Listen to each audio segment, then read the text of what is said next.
Welcome to the How Humans Work podcast. I am your host, Jef Szi. So glad to have you with us today. We are now in season 3, looking at the nature of stress. We're going to dive into this ancient system and the way it works and plays out in our lives, and talk with some truly amazing people who have knowledge and insights to help us find our way through the dance of life and the dance of stress that will have heart and truth and love in them. It's going to be amazing, I promise. Let's do this. Enjoy. Here we go. Friends, listeners, glad to have you back with us today. If you're new to the program, welcome to the How Humans Work podcast. I am your host, Jef Szi. If you're a regular listener, thanks for showing up again. It means a lot. I really appreciate the support to be able to share my passions and have listeners who resonate with them. Everyone is invited to keep this a listener-sponsored podcast. Details about how you can contribute are at the end of this show and at my website, howhumanswork.us. Today's episode is very explicit in its discussion of sex acts, and sexual relationships. If there is young ears around, I would highly recommend considering doing this on headphones or in a more private moment. Also, if you are uncomfortable with deep discussions around human sexuality that fall outside traditional models of marriage between a man and a woman, this show is probably not the one for you unless you're really looking to explore and open your mind a great deal.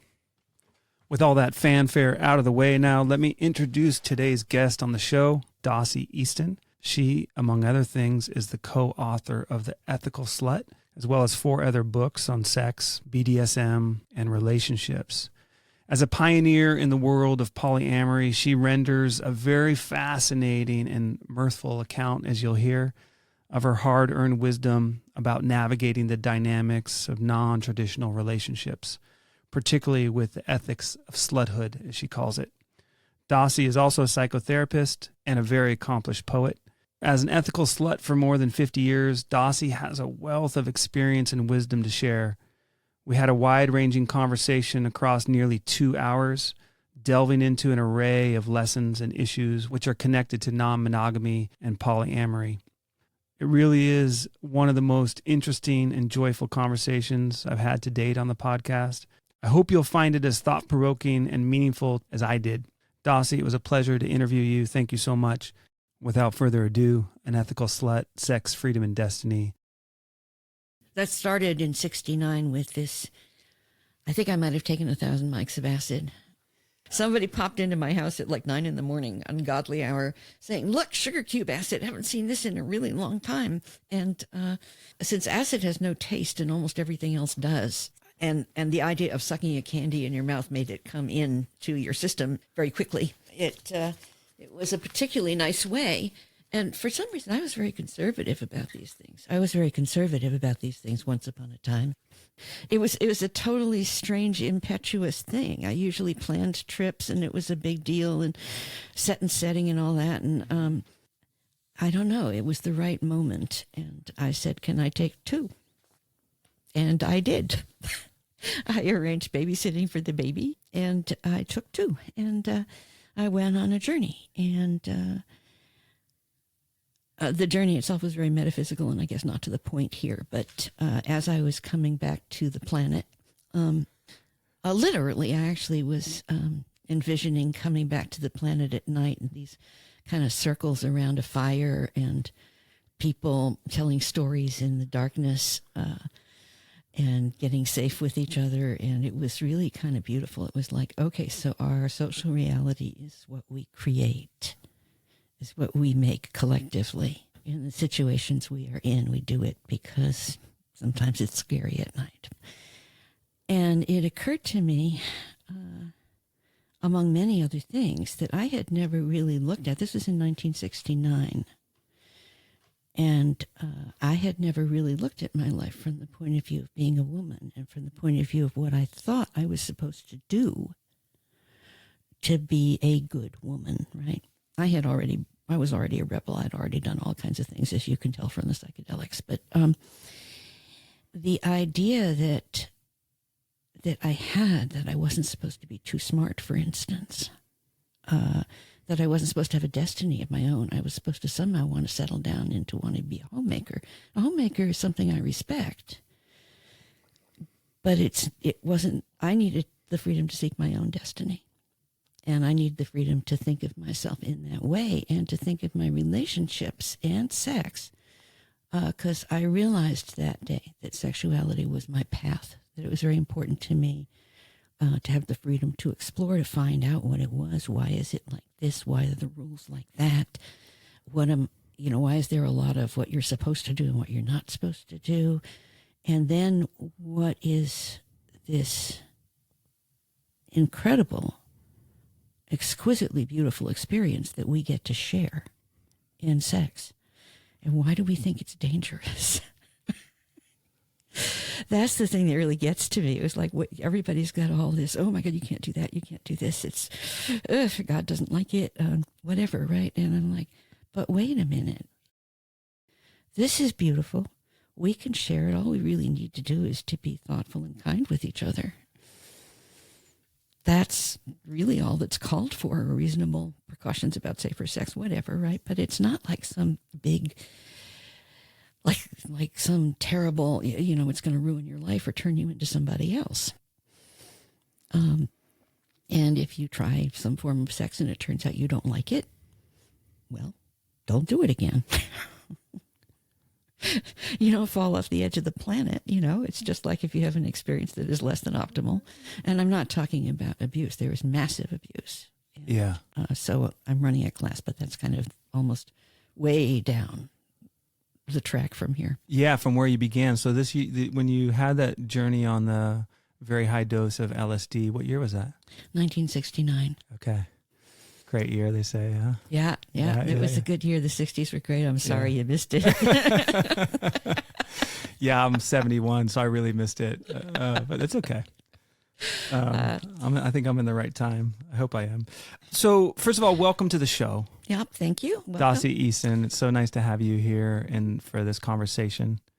We're here in your lovely home in the hills and trees of Lagunitas, California. Mm-hmm. So thank you for welcoming me here. Uh-huh. And I really appreciate, because I when I started reading your book and I was really curious about some things, one of the things I was really curious about is this origin story. And I just like to kind of follow with the condition of the origin story where you had this insight about wanting a different path than you had in terms of how you understood your sexuality. Mm-hmm. So you knew that just came to you. It just kind of was like part of the awakening of the medicine that you went on. Yeah, I had been exploring before and doing sort of serial monogamy, and in between serial monogamy, I was a slut, and I always thought I would settle down, and I began to realize that identity was more me than was settling down, and that I didn't really have to settle down, per se. I mean, having a kid was grounding for me, and I needed that. That was great. And actually raising a child was one of the most marvelous experiences of my life. I wouldn't trade it in for anything. It's a lot of work, but, it's pretty wonderful. You're doing it. You know that. I do. The magic is there. You walk in the room and they smile at you, and it's all worth it. Yeah. And then they do whatever horrible thing they do next. Yeah. Kids. But the choosing my own identity, I had decided that day that I would not be partnered for 5 years. That if I was going to find out, because I needed to find out what kind of a person I was going to be if I was a person first and a woman second. It was really important to me to say, who am I going to be if I'm really free to do what I want or what I choose? What choices would I make if I'm not trying to turn myself into somebody's wife? And so I did. I stayed. And then I realized that this was another part of the picture, that I needed to think about how I was going to get intimacy and connection then into my life, much less sex. And so it's funny, I had a couple of roommates back then, and they were very enthusiastic people. One day they saw me doing a drawing at my desk, and they liked it. They grabbed the drawing and went to 2 houses around. There were 3 communes in a row right back then, and showed everybody, look what Dossie did. And I'm like, what? And then I realized that day that for some reason, appreciating things was embarrassing in some strange way. I came from New York. Maybe it was New Yorkism, but so I decided that the answer to creating intimacy without getting on the sort of roller coaster to marriage or coupling or whatever, that would be to be really appreciative, to be affectionate, to take those risks, to be appreciative, because why should those things be a risk?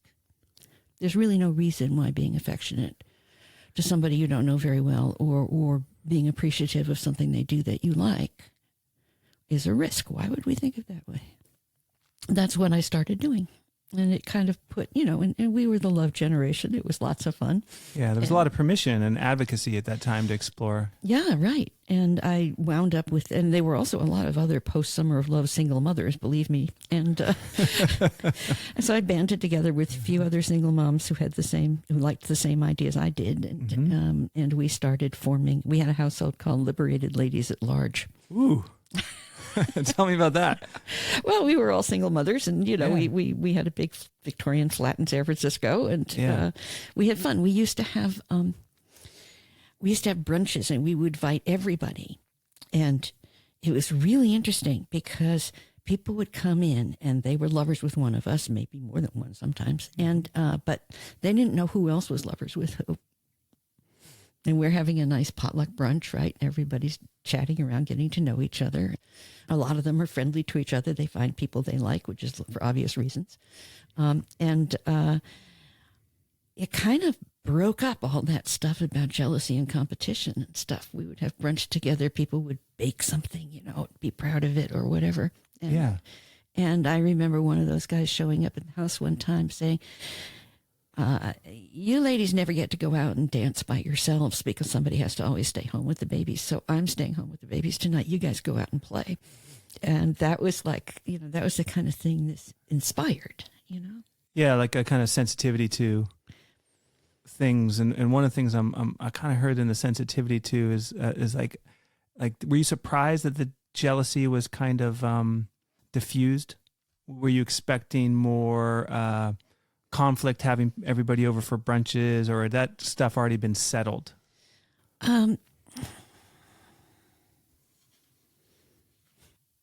At the time, I was amused to call myself the bitch who wears no man's collar. That was amusing, but that was also powerful silly, too, but, and silly and fun, sure. Fun, yeah. So nobody, in terms of me anyway, everybody, they used to joke that I should put my little feminist thing in my thing about free sexuality. We should have a tape recorder at the top of the stairs and play it for anyone coming in the house.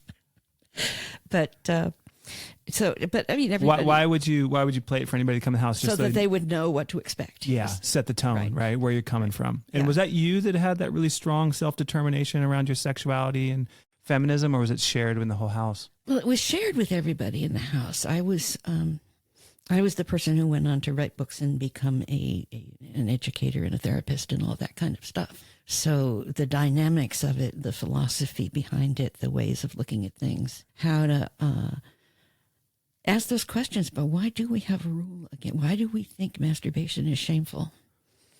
Where did that come from? There is a history to that, by Of course there is, yeah. about somewhere around 1780 something. Okay. But it was me who was curious about that and read everything I could get my hands on, which was very little back then and not very good back then, I fear. Yeah. But in the 70s, some really good people started publishing good research about sexuality, and we started getting. See, I think that's the biggest problem that comes up, is that it's so against the rules to talk about sex. And we've gotten much better at it. We've had to develop language, sex-positive language, to somehow talk about it. For example, what was one of the things that you didn't have language for that was developed and now would be part of the sex-positive story? I think of 1973 as the year of the discovery of the clitoris.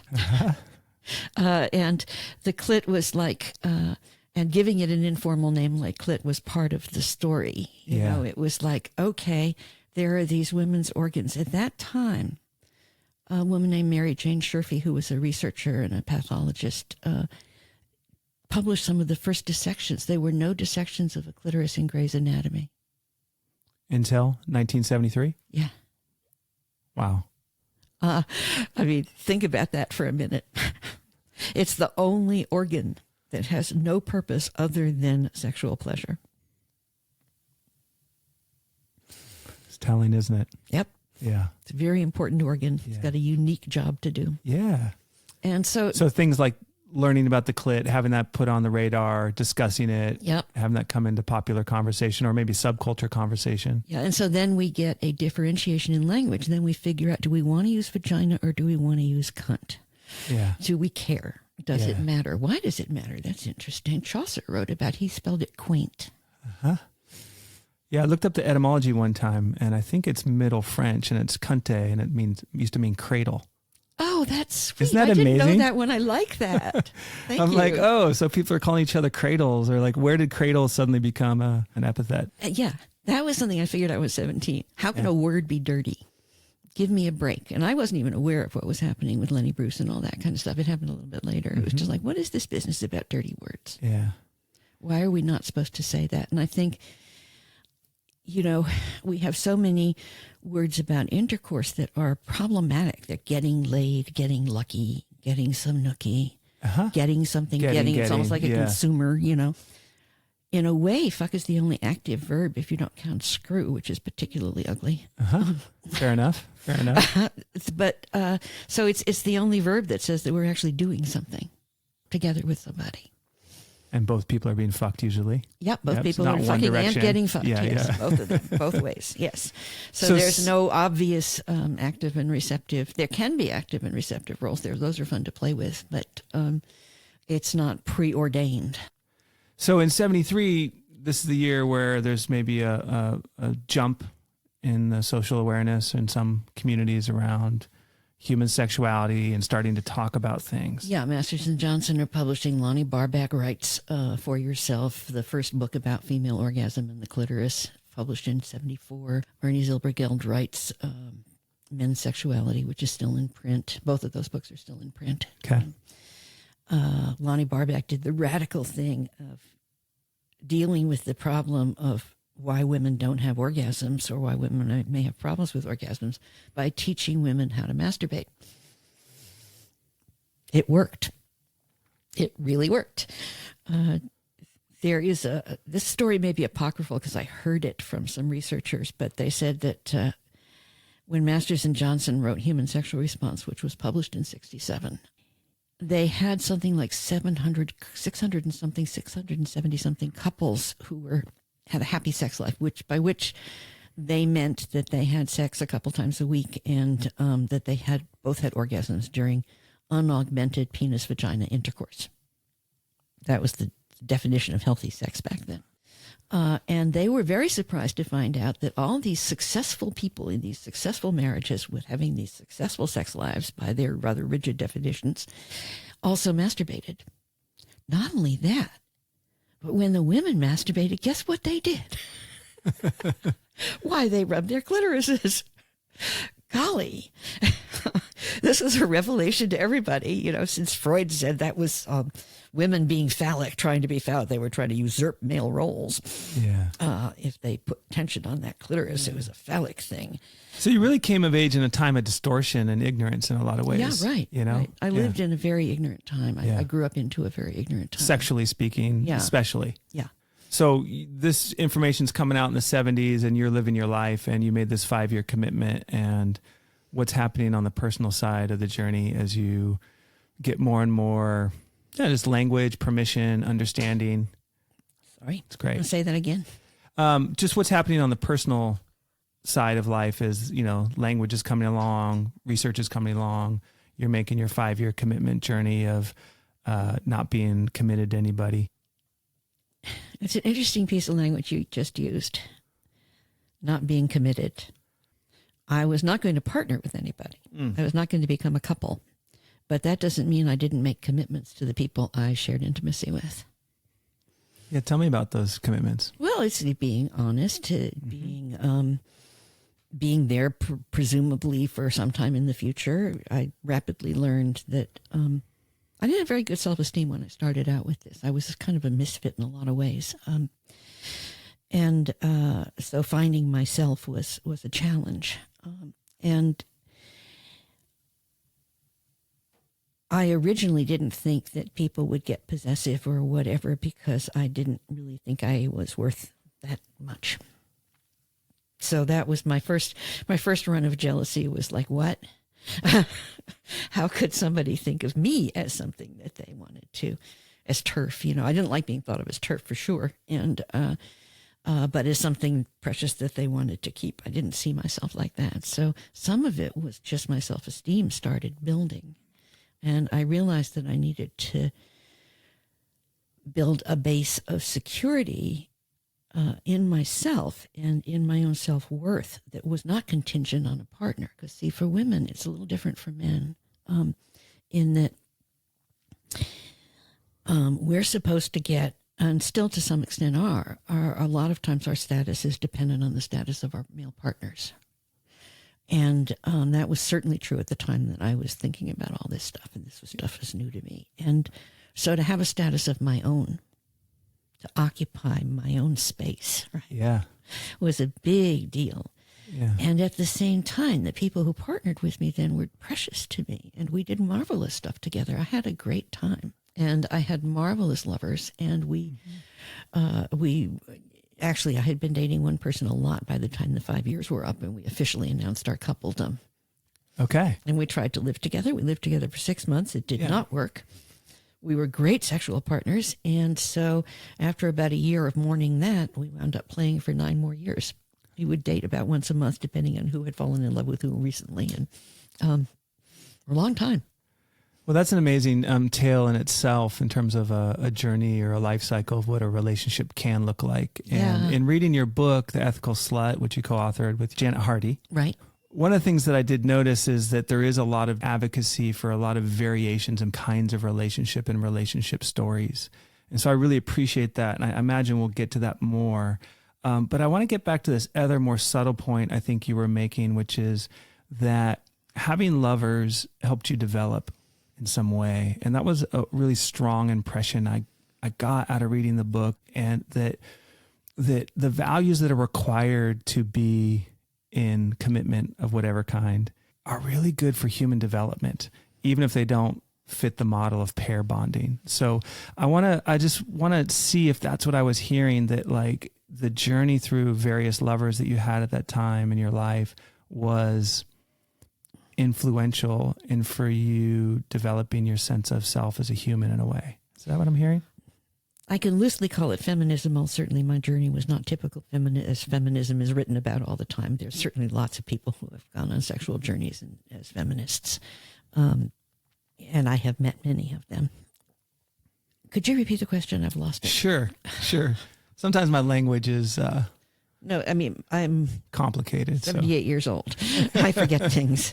Yeah, no, I was just asking about that time because you were mentioning that you were working with self-esteem and you were surprised that there could be jealousy around you and that lovers were in your life at that time. And I heard you combining that bit of information with how I perceived a theme in the book.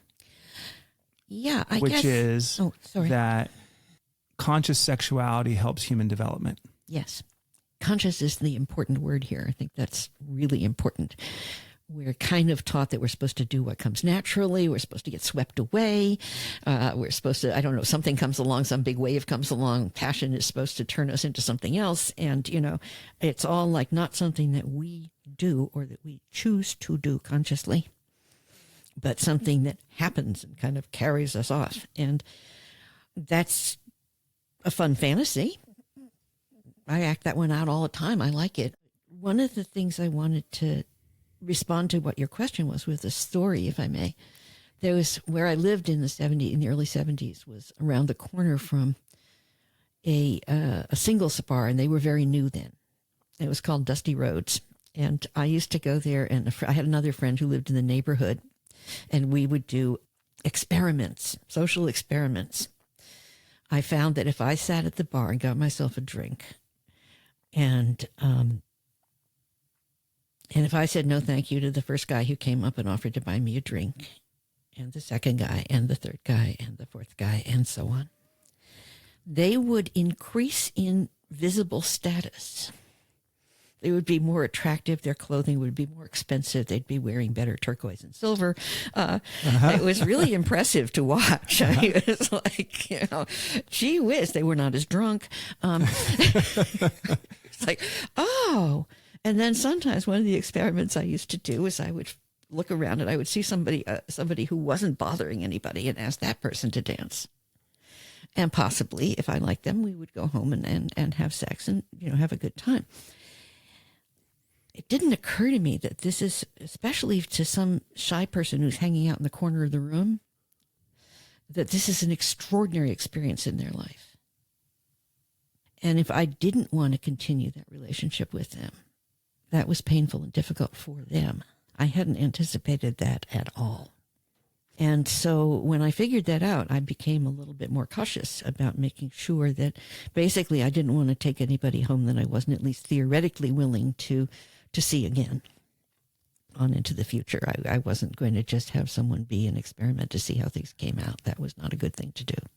My friend once decided to test the fantasy. She went into the same bar and she was reading a book, and a guy came up to her that seemed to be suitable and, met her standards and so on, and politely said, "Can I get you a drink?" And she said, "No, but would you like to go back to my place and fuck?"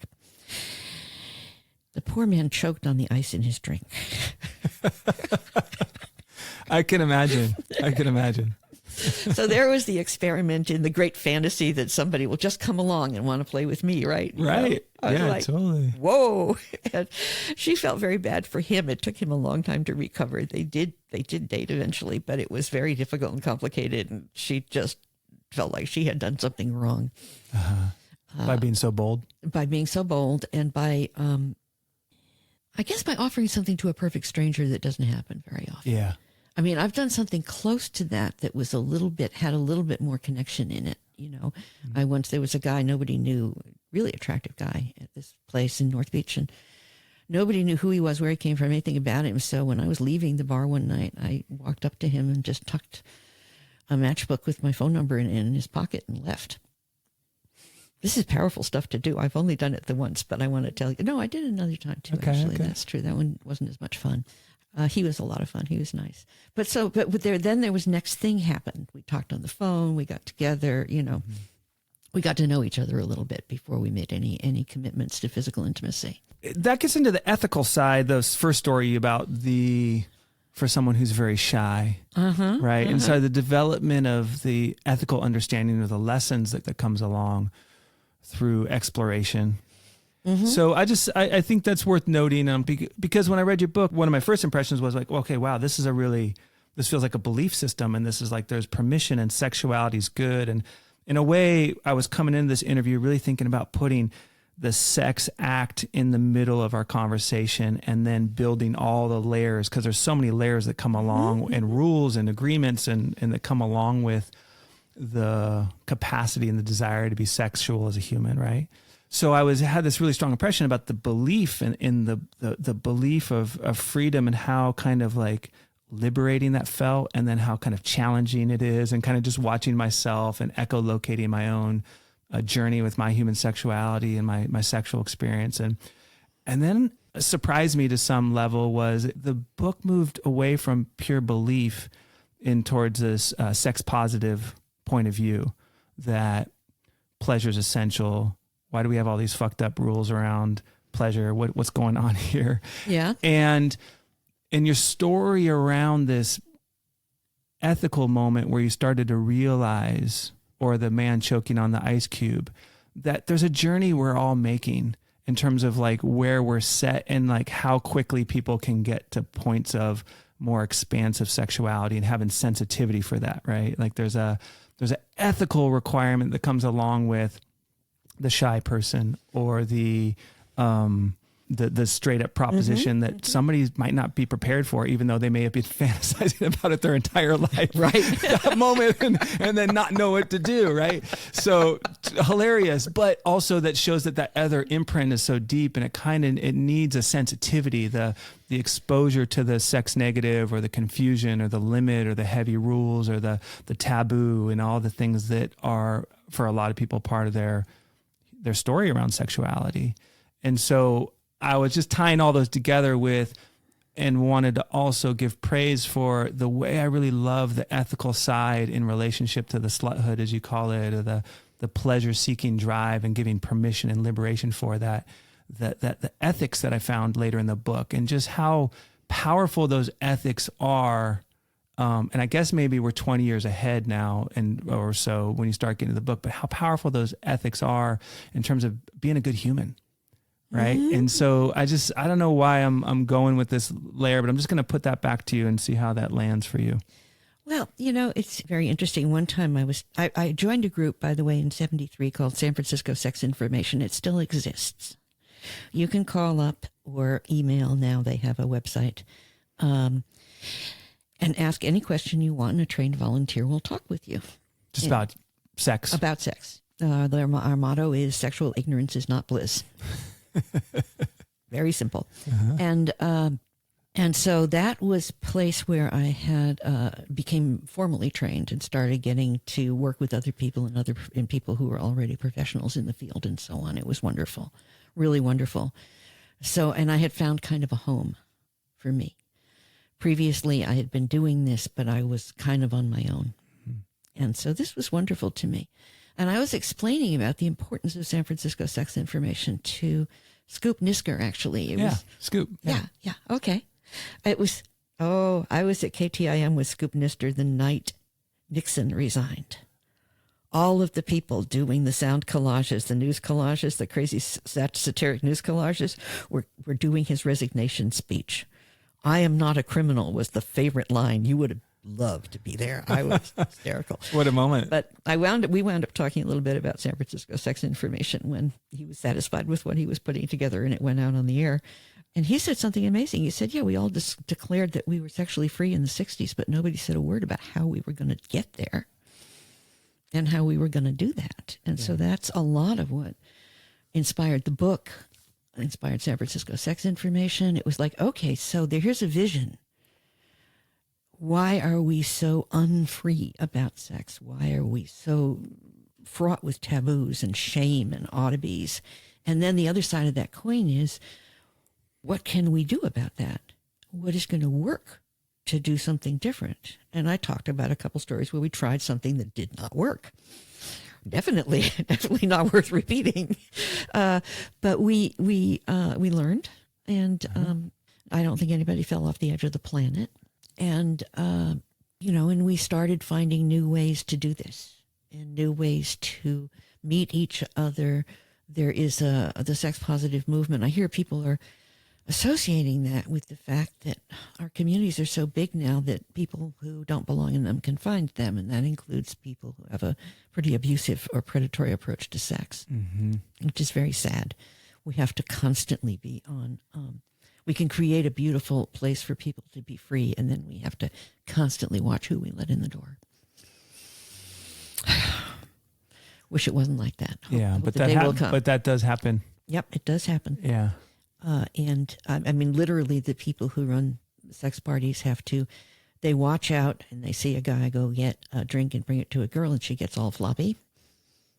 And somebody takes care of the young woman or old woman or whoever she is, and somebody escorts the other guy very unkindly out the door.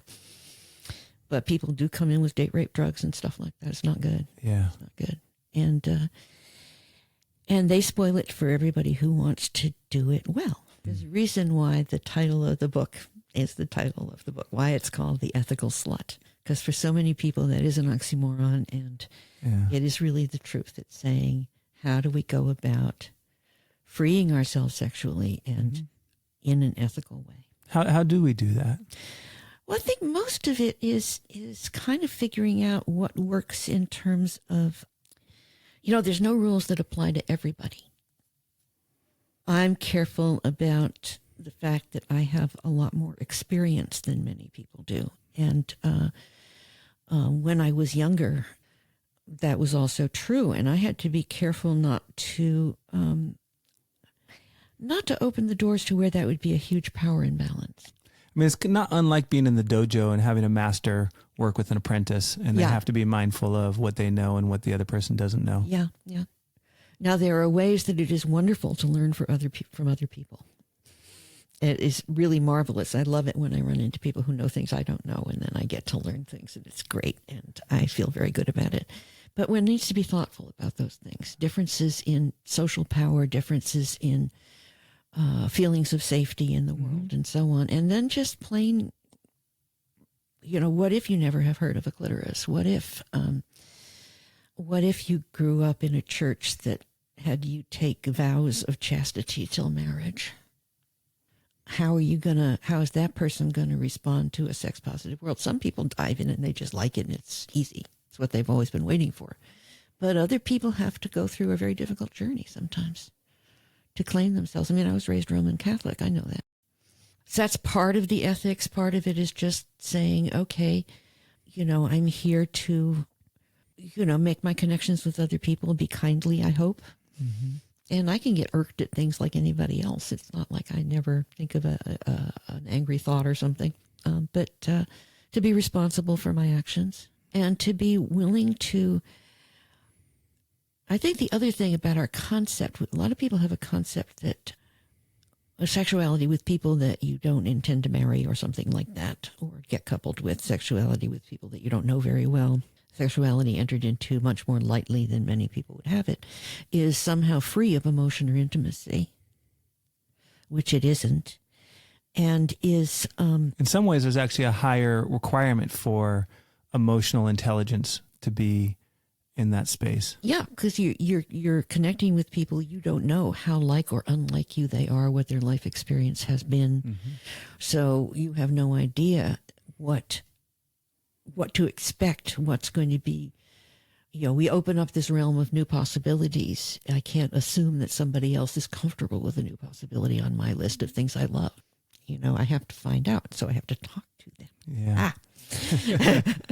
Which is one of the things that I would say, just spending the time getting ready for the show, is the way the shadow aspects or the painful aspects of sexuality get thrown at people who are pleasure seeking, or in the ethical slut spirit, that kind of gets laid on that side, almost like Western medicine sometimes will say, alternative medicine can do so much harm, without really seeing how much that there can be actual harm in the Western medical practices as well. Uh-huh. So there is this way in which that, like, I think about the alternative, right, of like not communication or cheating, or when sex gets really unhealthy, it is so harmful, even if it's in a straight het monogamous dimension or so-called dimension, that the toxicity there is actually a lot more painful with the secrets, the betrayal, the deception, than the consciousness involved with an empowered and sexual liberation. And I also just one thing I did want to really note that I thought was notable in the book too, that you and Janet write, is that sexual freedom requires freedom from sexism and rape. I think everybody mostly knows the rape side of it, but what do you think of like the sexism? Like, what's freedom from sexism mean for you in terms of how that's important for sexual liberation? Wow, it's huge. It's enormous. Let's go there. Because we have looked at a notion of gender, that there are only two genders, which is not true. And that boys will be boys and girls will be girls. There are things that you're supposed to want to do. Boys are not supposed to play with dolls. Girls are not supposed to want to play with trucks. It's... there's a lot of oddities that are just sort of like saying that vive la différence means that we should be different from each other and never do the same things, never fit together in any way. I have a friend who grew up female and is now male, but who, while in the female body, or while identifying as female, became the goalie for the America's field hockey team, the only non-male person in it, because she was that good at a goalie. When there was a protest that she was going to play, this is in the international competitions of field hockey, the team said, we won't play without her. She's our goalie, and she's good at it. So there's things that it's forbidden to be good at. Just even getting funding for women in sports is huge. But in sex, this idea is that the active and receptive roles, and I refuse to call them passive. I think the receptive role has its own, contributes in its own way. Yeah, absolutely. Yeah. And that one of those should be exclusively male and one should be exclusively female. Now, in the first place, there's a whole bunch of people making a living out there saying, oh, bullshit, because that's what really an enormous percentage of sex work is based on, that men can go somewhere where they're not supposed to constantly run the show. That's the big plus. That's what's worth it. That's one of the most common themes in all of sex work everywhere. So you're saying that there's a hidden desire in men not to be in charge in a way. Is that what you're saying? Something like that? And all of us need to relax and get done too, I think. I mean, Amen. Why should men be prevented from doing that, from receiving? Yeah, you know? Why should women be prevented being active? That's one part. And but it's the unnoted story that's inside sex work. That there's actually a desire for receptivity in men, male identified, everybody, everybody. In everybody, yeah. Not male identified or female or whatever, or non-binary. Yeah. We all like to, it's sort of like receiving a massage, only better. Mm-hmm. The thing you had said before a long time ago was that the thing to remember about sex is that it is intimate, even if you're trying not to make it intimate. And if people are doing one-night stands out of singles bars, you can do that with intimacy. You can regard that as a relationship of sorts, even if it makes no commitments for the future. You can say, I'll get close, but you open yourself up like that, then sexual abuse, anything rapey, anything non-consensual, anything one up over one down kind of stuff becomes much more tender and much more painful and much more problematic, much more harmful. And that's one of the things we're hearing about with the Me Too movement and people speaking about the various things that have happened to them, women and men. I was surprised how many young gay men get dosed when they're like 14. It's really bad. It's really bad. For me, you had asked if sexism was at the root, and I had lived communally with, as I said, a bunch of single mothers, and then I wound up living in communally with gay men for about 15 years while I was raising my kid. And that was wonderful. In the straight world, everybody knew how I ought to be as a woman. In the dyke world, everybody knew how I ought to be as a woman. And in the gay world, nobody gave a shit. I could be whoever I wanted to be, and they probably would like it. So that was a place where I had tremendous freedom and tremendous support. Mm-hmm. And then the gay male community they became my role models in what a freed sexuality would look like. The first time I went to a party and saw two men connecting and getting it on, I realized that I had not seen sex between two people who saw themselves as of equal power ever before. I was seeing something quite miraculous. And what year was that you kind of had that moment? That would have been around 76, 77. Okay. Yeah. The 70s was an amazing time for exploration, and then AIDS came along. I'd still be living communally with gay men if it hadn't been for AIDS, which was nobody's fault, but it was still pretty sad and pretty tragic. Yeah. And of course, we as sexually active folks were in the front lines of dying. I'm very lucky I didn't get it myself. I love the teaching that was there for you around power and equality, and I'm kind of thinking of it as another layer of your journey of the psychedelic moment, the click coming out 73. And then there's this other moment. And it sounded like that was also had some kind of influence in terms of what became possible for you and your imagination around sex, that it didn't have to have it could have more equality to it than you'd previously recognized. Yes. Yeah. And that was also part of my responsibility to learn. And so how did you learn that, and how did you find that, and how did you create that? Well, once again, you see, if I was playing with somebody, particularly maybe somebody of the opposite gender who was not familiar with this sort of thing, and I decided that I had a good idea about how to run the fuck, sometimes they would get quite alarmed. This brings up getting closer to consent here a little bit, like involving. Yeah. I've been teaching. This is my my retirement project. I developed a series of classes called Navigating Consent. And you can find them. You can find our website online, and it's still happening. What's that website? It's navigating-consent.com. Okay. And they're basically 2 series of 6 classes each. One is about surviving, and one is about transgressing. I had worked with a lot of survivors over the years, and for many years, and now we're hearing about working with trauma survivors and what that's like. And, back in the early 80s, that was new, really new and very strange and wonderful. And I'm very pleased to have been able to be part of that wave. By that time, I'm a licensed therapist and all that good stuff. Yeah.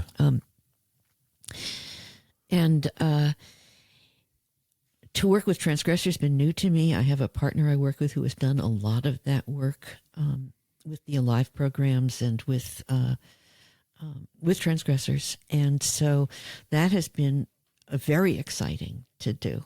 A whole new place to work, a whole new kind of work. I had worked with a few before, but not that many. And we had some people coming to the classes, some people looking very seriously at if they did something at a play party that got them reprimanded, got them taken off the guest list, or threatened to be removed from the guest list, they come to take our transgressor classes and are kind of very, very genuinely interested in learning. And we've gotten a lot of very positive feedback. We just got our 501c3. So when people transgress or they go through this, is it kind of like a restorative justice model of like learning about harm and consent and what happens there? It's my model, actually. So it is kind of like that. We use some one restorative justice exercise. Certainly, I've read about all of those things, or many of them. There certainly are some things I haven't read about. Lots being published now. Yeah. But the idea to me is to say, okay, so what are the emotional costs of making a change here? If I look at what I'm doing and what's not working. And this is for survivors, it's more about saying, how do I heal? How am I able to manage intimacy again after somebody has trampled all over mine when I opened up to them? Uh-huh. And for transgressors, it's like, well, what was I trying to do? What was this about? And so we work on figuring out what people's stories are, what their fantasies tell them. How did they get into this position? What might be a path to doing something different? We're very participatory, workshop-y thing. We do tons of brainstorms and dyads and stuff like that. And it's helping right now. Yeah, and it's helping. That's what we're there for, is to create some community resources. Mm-hmm. I say halfway between don't listen to that silly victim and throw that villain off the edge of the planet. Help me understand what you just said. So often people who have been the victims of transgressions, the survivors of transgressions, have been not believed, not listened to, because that was convenient. The other side of that coin is that the minute we do listen, the urge is to throw the person who transgressed away. Yeah. So if we've approached educating transgressors from the point of view as there's a human being here. Yeah.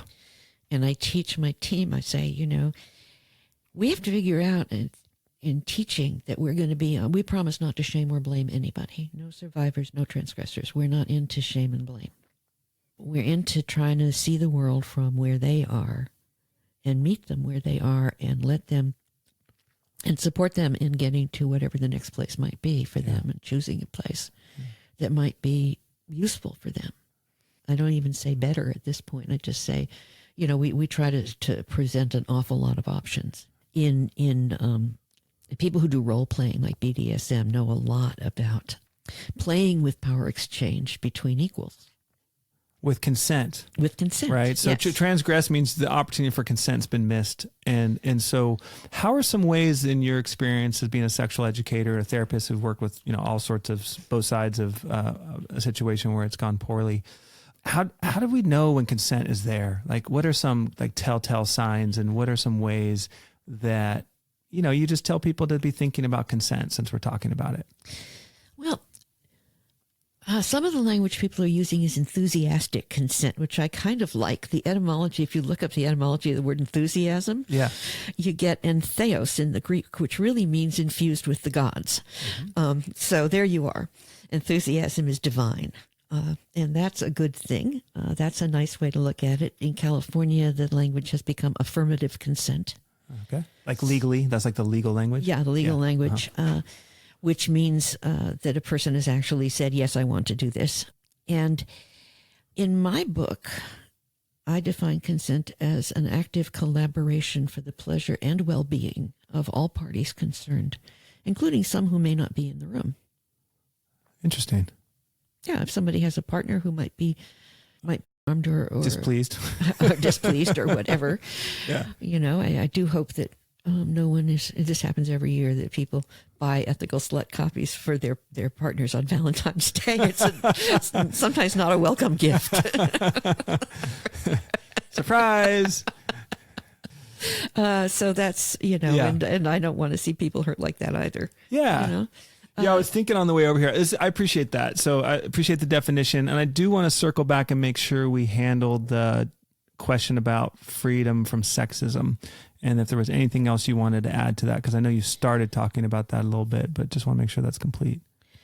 Do you have another question that we No, I don't. I just know that we talked about that in terms of sexual liberation. And you said it was a really big deal to have freedom from sexism. And then you talked about the model of the play party, the gay sex moment, where you saw two men having equal power in exchange. And I think that was kind of a tell around that part of freedom from sexism. It means that we have equal power here. Yeah. Right. And I just kind of want to affirm that, or come back and see if there's anything else in that territory that you think is really essential.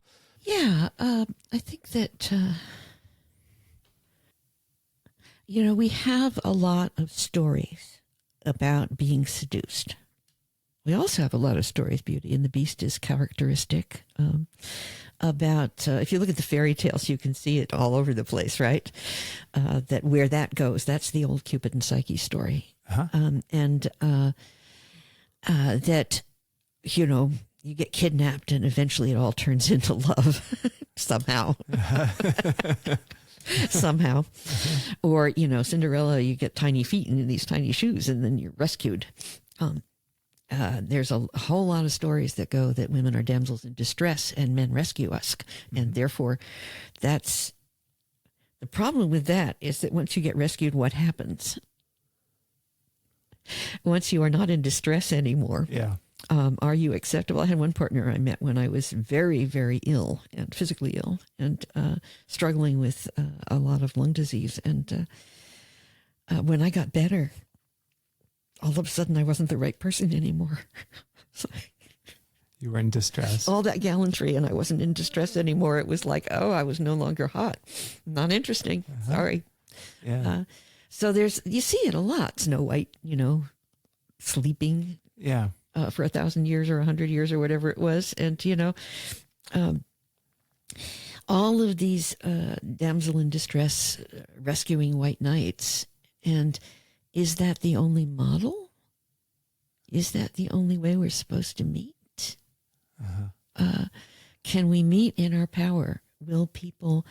I've heard too much of people using language like pussy whipped about talking about women who have power. I remember hearing a couple of guys I knew. I was totally shocked talking about a woman who was a professor at an art university, an art college, and a well-known artist, and said every time she comes near me, I imagine I can just see the scissors in her hand. Like the only reason she would be a good artist would be to emasculate him. I mean, give me a break. I remember one time I was playing bridge with 4 guys in a club, and this woman walked in that evidently they had all 4 dated at some times, and they were bad-mouthing her something awful. And I said, "Are you telling me that this woman is a crazy idiot because she got into bed with you?" Back at you, huh? They stopped talking about her. Yeah. That's funny. I love that. But if you think about that for a minute, this is the story. And so there's the Madonna whore myth. There's there's all these kinds of terrible myths about sexuality. 71 virgins. Sounds like an awful lot of work. Wouldn't you be happier with people who actually knew what they were doing? But we're supposed to be virgins over and over again, you know? I mean, this is none of this makes any sense whatsoever in terms of good sex and what it's going to look like and what enthusiastic, quest for pleasure is going to look like. I'm just thinking about stories that we all have or fantasies that we all carry, or the way we even narrate our sexual experience, the way I narrate my sexual experience and how I see myself and how I see what's happening with my wife and our relationship. And it's also just the tension between stories and reality in themselves, whether they're white knight and damsel in distress or kinds of fantasies. And just speaking of fuck, I was listening to a book the other day called Unfuck Your Brain by Faith Harper. It's interesting. But she said something that I kind of knew, but she said it in a really interesting way, which is that our default mode is storytelling. So when we're not like doing anything, we're like generating stories. So I've really been watching myself generate all my stories. I'm like, yeah, I'm not doing anything. I'm just cooking up stories. It's like part of the default mode of humanity is to generate stories. And so I'm tying that into what you're talking about with the storytelling and consent, because part of, my guess is part of being sexually liberated is being able to navigate one's stories consciously. Yes. Right. And if you can't, and you can't relate them to other people, you're setting yourself up for disappointment or some other kind of problem. Am I onto something? Well, yeah. I mean, if you're operating on a story, first of all, there's the one story problem, otherwise known as reductionism. Freud and Oedipus, right? Like everything should be reduced down to one basic story that is the only single truth. There are many, many truths. True. Michael Meade calls that the monomyth, and he talks about the hero's journey being a massive monomyth when there's other ways of understanding human development. Yeah. I hate to think of Campbell as a reductionist because he opened up so much stuff for us. Well, I don't know that, really, I think. But but it's been the way it's been taken in, the way it's been taken into society too. The Hero of 1,000 Faces does have. I mean, he had. Look at the title, 1,000 Faces. Yeah. And so the idea that we would respect our differences, that we would enjoy our differences, that would be. I almost hate to say this. I had. Except it's the truth. During the early years of my, after that great revelation, when I was exploring my sexuality, I had a lot of men and women of African-American lovers and was a part of some communities. I had a roommate, little kids. Our kids were all growing up together, this kind of thing. And I learned so much. I was trying to be an outspoken woman. I grew up in New England, a little Catholic girl, right? And ladies were very quiet. You listened, but dear, how are you going to get a husband? It was that kind of thing. And so, and I was here, being my loudmouth self and trying to be true to myself. And that was a place where everybody thought that was perfectly normal. It was normal to talk about, to be very blunt about how you felt about things. It was normal to be outspoken. It was normal to be sexual. It was normal. I found a sex that felt warm and loving and happy, and that wasn't fraught. It wasn't fraught with how do I look. It wasn't fraught with how am I doing. It was just there. It was good stuff. And that was the other major influence besides the gay people on me in my early years. That community was amazing for me. Mm-hmm. Such strength, such beauty, such creativity. It was just just stunning. And I know that people will be all over it as, I worry about how people think about any mention or of positive connections can be construed as some form of racism, but that's not where I'm at. Yeah. I'm saying that I got very positive things and raising my kid in this community. Everybody was used to being around kids. It was like utopia for me in a lot of ways. And I have a lot of privilege. I'm white and nobody, insults me in the street in the same kind of way. I know that. And at the same time, I thought I was getting a great privilege being introduced to this culture, and I found a lot of the things that were answers for me in how was I going to be the kind of strong woman I wanted to be. I love seeing you just talk about it and the energy you have for it. And it's one of the themes, I think, in conversations I had with you and then reading your book as well, around the importance of just their subcultures, and having exposure to different subcultures can be really transformative when one grows up with a certain mindset or frame of mind. And so I'm hearing it in that spirit. It was really powerful. I want to make sure that we talk about pleasure more and the importance of pleasure. Yeah. I don't want to leave that because, that's the slut side of it. We've talked a little bit about the ethics and the journey around that and the consent. And I feel that, I appreciate that. And I think you got things to say there. I know you have much to say there. So I want to welcome, why is pleasure so essential, to value that in the human experience? Yeah. Well, the question really is, why don't we?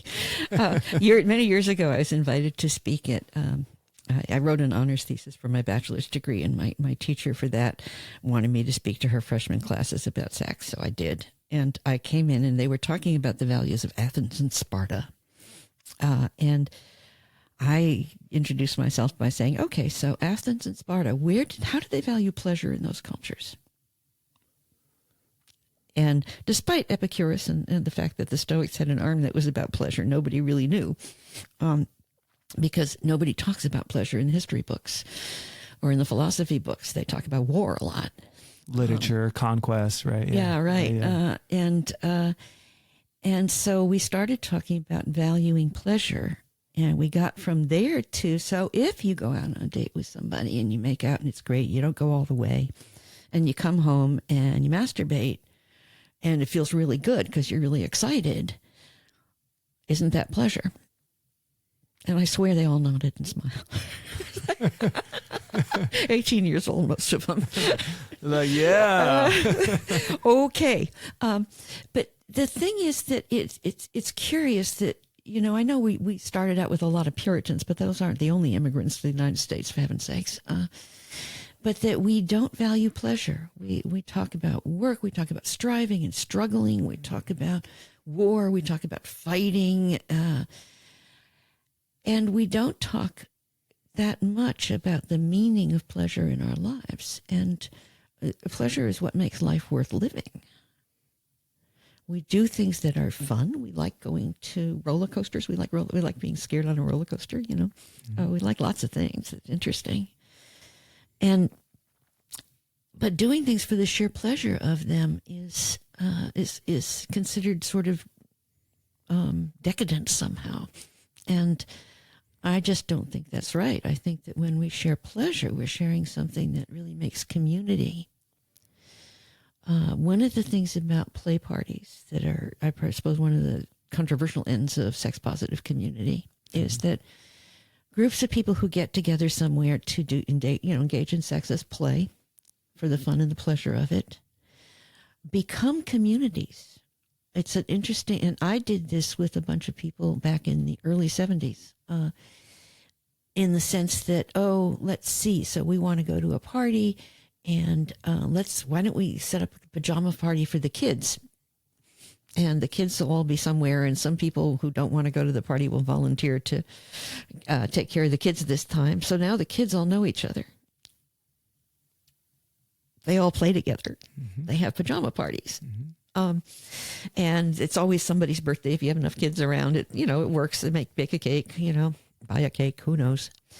But the idea that we become a community, we start taking care of each other, in that community, in all those communities, periodically a party will be held as a benefit for somebody who is ill or has cancer, or there's been a fire or an automobile accident. So-and-so needs help, so we're going to hold this party. And they sometimes ridiculous auctions for that would seem obscene in other contexts.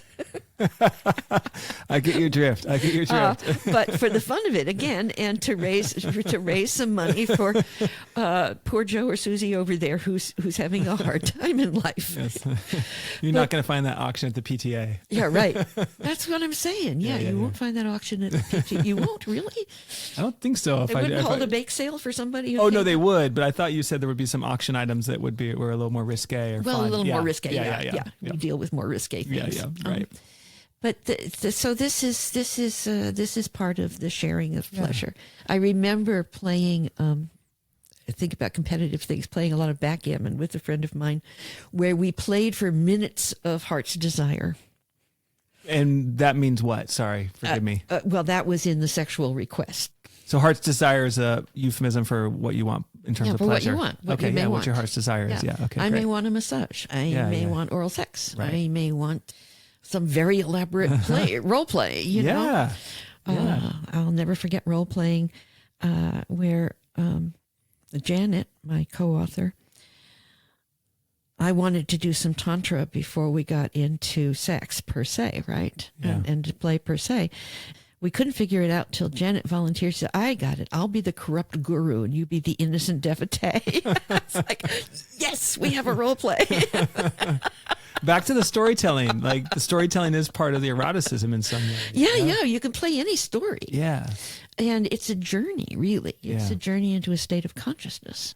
Yeah, and you wrote a book called Radical Ecstasy about that, where certain, and this gets back, I don't know if you were finished with the Spartan side of the story, but Athenian Spartan kind of division of hard fought conquest and literate pleasure. Well, I think that was just the point, to saying that we don't teach them anything about how that culture, we don't know how that culture regarded pleasure because we don't teach it. Right. We don't write it in the history books. Yeah. And obviously you've had many lovers in your life, and through that, the bonding and the community that comes through having been lovers or having been intimate in some way. Like, I'm just curious about those bonds and the journey. And I think maybe that's some of the critique of open relationships or polyamory, that those bonds don't really last and it's just short term and it's maybe self-interested. But just offering that up because I know there's counterpoints. Okay. In the modern world, we can expect more mobility in relationships, much as we expect mobility in employment. We don't expect to grow up in a town that has a factory in it and work in the same factory all our lives. We expect that, you can go get a better job somewhere else, you go do it. Mm-hmm. And similarly, in relationships, we are now in a new world. We have a lot of ways we can make relationships and the children don't starve. So the old agrarian models of you're supposed to marry the son or daughter of the person who owns the farm next door and make a dynasty and, make sure you feed your parents in their old age and all that kind of stuff is the connection between sex and survival is very different now. Yeah. Because we can have sex with lots of people and the children don't starve, basically. It doesn't affect how safe we are in our physical way in the world. There are other things that affect that, but having sex doesn't have a huge effect on it unless you want it to in some crazed way. So that's really important.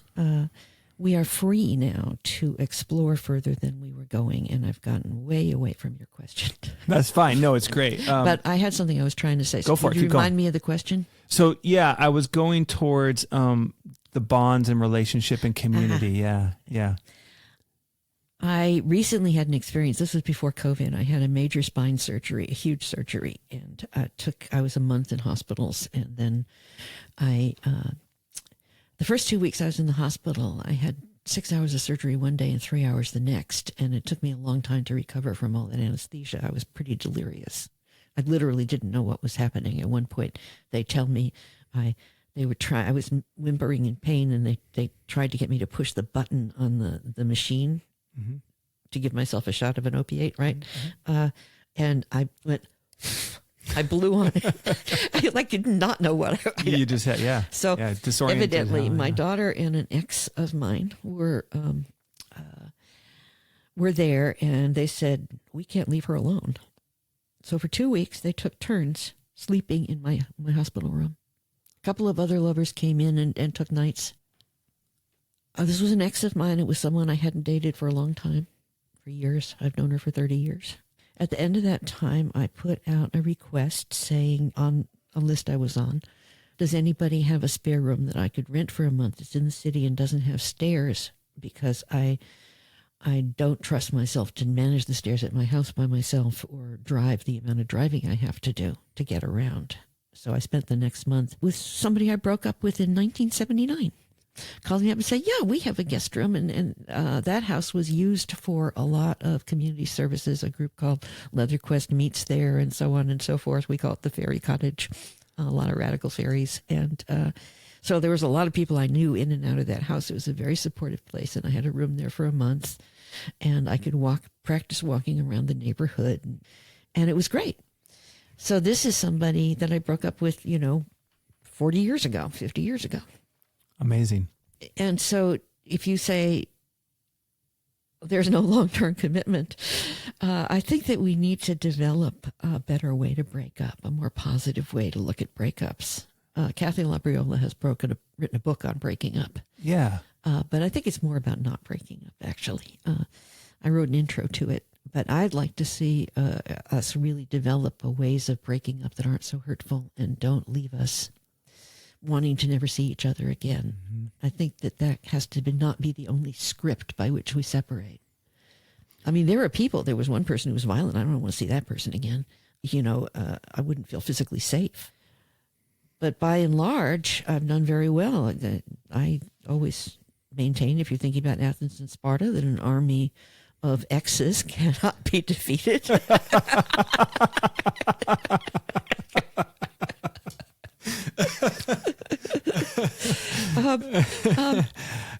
Why not? And but so the people who have stepped up often are people that I have dated in one way or another, either very little or they're the people who just stepped up and brought things when my life was really not working because I was too sick or something like that. Right. There were people who showed up with amazing stuff, and a lot of them were my exes. Yeah. And so, why not? So they're family to me. That's family. Right. And so that's a question that's emerging for me right now, and I hadn't really thought about, which is, what's the art that you've found to making that transition from being a lover with someone and then not? Tell me about that. I wish I knew. Time, I think, is the biggest one. Okay. More recently, the last person I broke up with is... at my instigation, we met once a month for dinner and sometimes a movie or, whatever. We went and saw the Kinsey Six one year. You have to do that sometime. Okay. They're amazing. And we kept doing that. And the next thing I knew, my partner, she had been wanting to have kids. And I had sort of offered to be a grandmother because I was a lot older and didn't think I could be a full-time parent. But if I was going to live with them, I would be. So would call me grandma. Mm-hmm. And they do call me grandma because she invited me in. She had a generation ceremony, which her parents came in from Chicago with the rabbi. Her mother made a huppah. We had an amazing ceremony to bless the intention of this woman for having a sperm donor baby. And we took stitches in the tallit that represented blessings and contributions we wanted to make to this project. Mm-hmm. And I was present at the birth of both of her sons. They both call me Grandma Dossie. Mm-hmm. And so this is another way in which you can form positive relationships. When people break up, what I really recommend is to maybe a period of no contact is useful or helpful. It depends on how bad it got. Mm-hmm. Sometimes I think if we broke up earlier and didn't fight so hard to keep it together, that we might find more civilized ways to do it. Then we don't have to misbehave quite so grotesquely in order to get out. That's only sometimes. But it's a possibility. It's one of the things that does happen. And the idea that we just accept this as part of life, that relationships run their course these days. They end. There's sadness. There's loss. Yeah. And to attribute that and then to find some way to connect that feels safe enough. I'm fond of movies. You know, you go to a movie, they won't let you argue. You go afterwards with coffee, you talk about the movie. Very safe. And you'd start reestablishing connection in a new relationship. Esther Perel, I don't know how she pronounced her last Esther name. Perel, I think. Yeah, she pronounces her first name Esther. Oh, does she? Esther, yeah. okay, cool. But anyway, yes, the marvelous author of Mating in Captivity and The State of Affairs says that, okay, so your old marriage has died. How do you want your new marriage to be? And that's the kind of thing we're looking at. Your old relationship has got to change now. And probably it won't include sex for a while. It may or may not if it's a relationship that stayed sexual, as I've said, for many years, and others that didn't. I'm about to resume a sexual connection with somebody that I was dating 30 years ago. What I'm hearing then is just a dance. Each particular situation has its own dance and its own nature, and it's something you just got to give some time to. Yeah, and if we it's a process. accepted it and worked through it, and to understand that we own our feelings, and this is the thing about jealousy, the thing about, you know, when we leave a relationship, we're all about, you did this and you did that, and you shouldn't have done this and you shouldn't have done that, and you did that, it hurt me, you did this, you know, and all of that may very well be true. The answers emotionally always are within us. I'm a therapist, and I believe that very strongly. They're always involving consciousness, as you said. Yeah. That if we become conscious of our emotions, and if we can have that conversation saying, yeah, I felt really hurt when XYZ happened. And how do I want to comfort myself? How do I want to recover from that hurt? What will work? Do you mind one last story? No, I'm not even ready to end. I still have like 5 more things in my head. Yeah. Okay, but I'll tell you a story about that one. I tell it every time in a group, and I'm famous for this story. When we're doing the classes. Okay. It's like, imagine that you're the adult, and there's a little 5-year-old kid who comes running and screaming. I have to get back from the mic for this. Okay. I skinned my knee. I skinned my knee. It's bleeding. And, you know, do you say, oh, shut up, it's not that bad, come on, really, stop that screaming? Or do you say, come here, you want to sit lap? Oh, honey, look at your knee. Oh, look, yeah, you're right, it is bleeding. I bet that hurt. Was that scary? Yeah, well, I tell you what, here, let me give you a hug. You want a hug? Yeah, let's have a nice hug. And then I think that we need to let's go in the kitchen, and we'll wash it nice and clean and make sure it doesn't have any dirt in it or like that. Make it nice. And then we'll get a bandage for it. You want one of those with the stars on it? And a cookie. I think this situation deserves a cookie. What do you think? And if we could treat ourselves the way we would treat the little kid with the skinned knee, I think we would be living in a much better culture. No doubt. Yeah, the self-compassion is sometimes thin. Yeah. Yeah. We're not taught. Yeah, particularly around unacceptable things like jealousy. You know, nobody wants to be in a jealous rage or a jealous, state, or insecure, or these things that are more show our vulnerabilities. I get it. It makes sense. Yeah.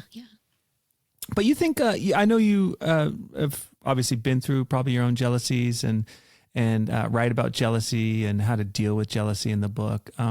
What are just a few core things that you think for any person in any relationship, any kind of relationship, working relationship, professional friendship, where jealousy can show up, or in lovers, or in couples or pairs, groups? Well, I wonder how we have enshrined sexual jealousy as meaning you care in a relationship.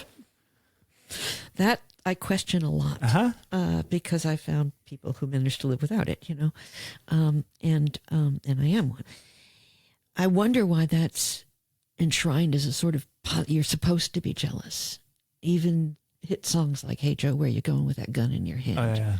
Or, "I'd rather see you dead, little girl, than see you with another man." Mm-hmm. Yeah. Really? Yeah, no, I was watching the Monterey Pop Festival. I was watching a thing about Jimi Hendrix, and I was listening to that song. I had the same feeling, there is those versions of jealousy. Yeah.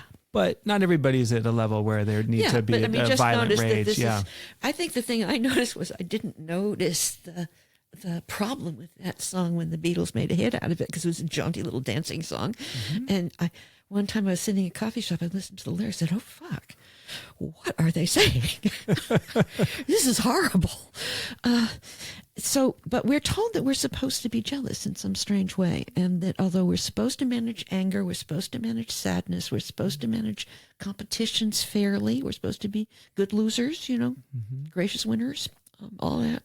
Somehow we are not supposed to manage jealousy. So the first thing that's important about jealousy is to realize that you use the same skills to manage it that you use to manage anger and grief and all these other intense emotions that happen in the world.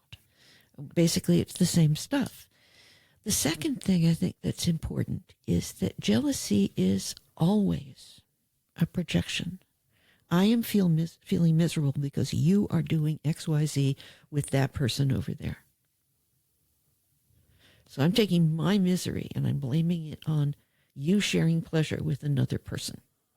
Yeah, there's kind of a story in it, right, of being left out or not being valued or something like that. Usually when I do a workshop on jealousy, I ask the room what jealousy looks like when they experience it, and I get a lot of different stories. Okay, like Some what? people are territorial. They know that. Some people just get blindingly angry. Some people get very sad. Some people get bad body image. Oh my God, I should have lost 25 pounds, There's a huge range. I get different answers from all over the room about what jealousy is for each of those people. For me, it was a massive insecurity, huge insecurity. And I've mentioned this slightly, but building a platform internal security that wasn't based on finding a man who was exclusively sexually interested in me. No matter that I fantasized about Rudolf Nureyev while we were fucking, by the way. Sorry, Rudolf who, just to be clear? Nureyev, he was the Baryshnikov of his age. Okay, yes. Thank you. Okay. There's probably a new one by now. But no matter, that is a projection that we are saying, I have this intense feeling of discomfort in the presence of your pleasure with somebody else. And instead of saying, what's going on inside me? We say, why are you doing this to me? Well, there's no answer to that question because they aren't. We experience some emotions as if they were happening to us from the outside world. But the truth is that we generate them inside. And what might make one person painfully jealous won't another. It's like triggers. What might trigger one person doesn't necessarily trigger somebody else. Yeah. And so there's very individual stuff. For me, finding out that my jealousy was based on insecurities, and I'd been told that the only security I could ever find was a husband who would be sexually interested only in me, which was not even remotely related to what my life experience had been. So I was saying, oh, this is a challenge. I have to build a platform of security that I own and operate. I mean, I can take good stuff from my friends. Yeah, I can learn good stuff about myself from my friends and the people who care about me. But essentially, it's my choice to build up a sense of security in how I reinforce myself, how I take care of myself, how I open my heart to myself.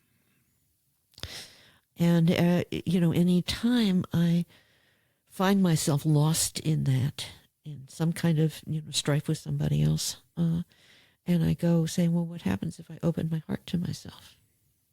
I start being able to work my way through it and to find what I need to make my life better. In the book, we quote a woman, a friend of mine, who said when I interviewed a lot of people. I interview a lot of people when we write books. And one of the things she said is when I feel jealous, I go look at myself and I say, well, what is it that I want? And what do I need more of in my life? And where can I get it? Some things I can get the same way. I can get comfort from my lover as long as I don't want to have it right while they're in the middle of fucking someone else. It's kind of rude to call up on the phone and shriek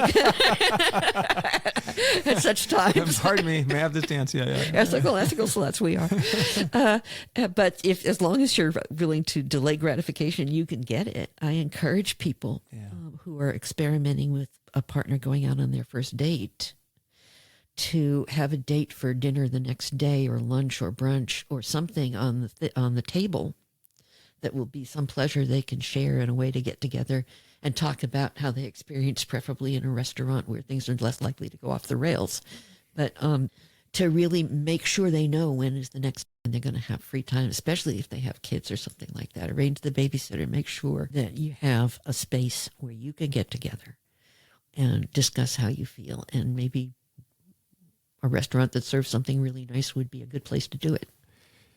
So I think I heard you say that for this is like if you have a primary partner and you have a new lover, like do you schedule the date with the primary lover after that just to show their importance? Is that what you were to say? Yeah, you may. Two things, actually. These are two separate things. One is just to get together as soon as is reasonable after this event has happened. It depends on whether people are staying overnight or coming home or whatever, right? Mm-hmm. And the other one is to know when your next date with your partner is going to be. Some people have reached a place in a nesting partnership, as it's sometimes called, or a life partnership, where sex is not the most important part of their partnership anymore.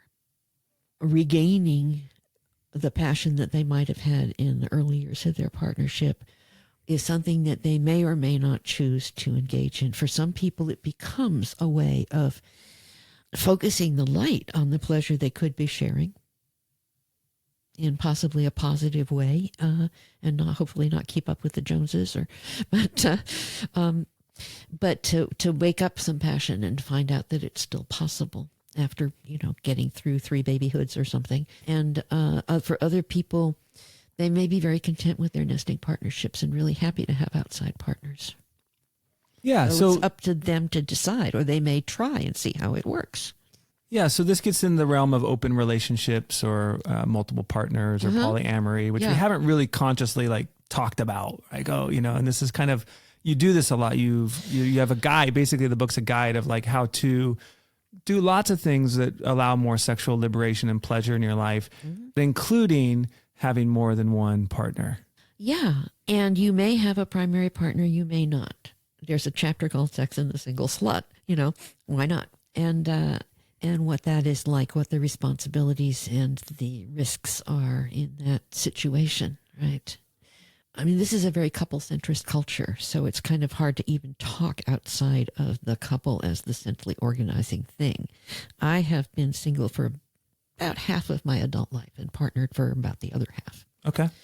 I tell you, when I am partnered, I wish to be single. I think about the joys of being single. When I'm single, I think about how I yearn for a partner. So there you are.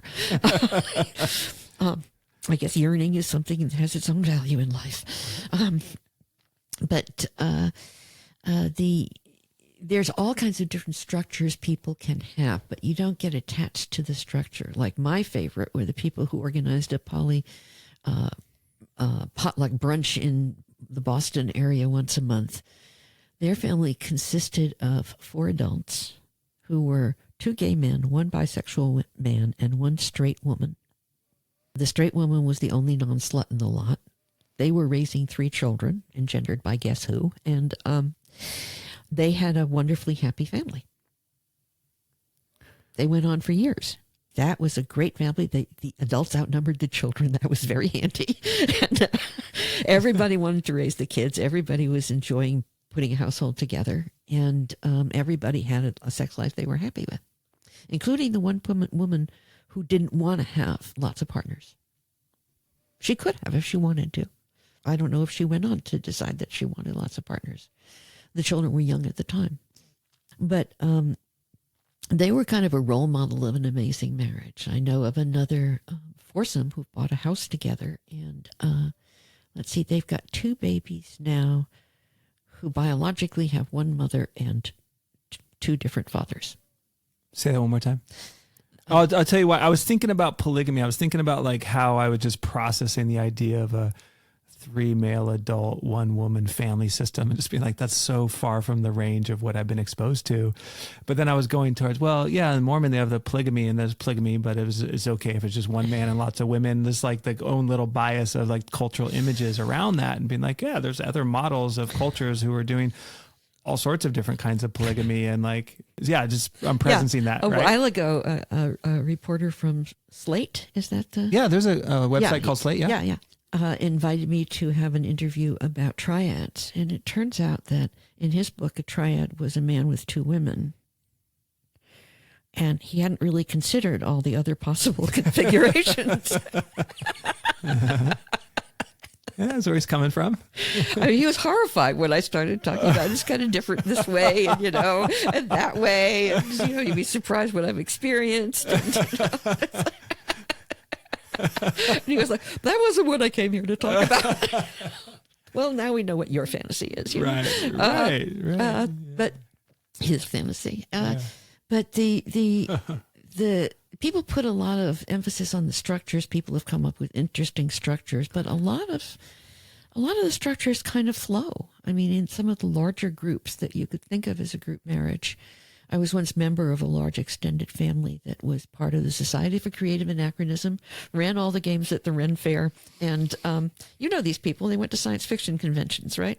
Half of them wrote science fiction. They're the classic poly groups that have been around forever. Okay. And I was a member of that group. There were about 30 of us, mostly in the East Bay. And people came and went. We didn't have a structure per se. Some people would show up dating somebody, and then they might become a long-term member of the group, or they might not. As I said before, having your children play with each other is a way, you have to learn to do a better job of breaking up with people when a relationship ends, because you can't rip your children out of their family, and or at least you shouldn't. And so we had to learn to be more civilized about our breakups. We couldn't split the community and say, well, if you talk to his friends, then you're not my friend. Mm-hmm. How could you? None of that. That doesn't work.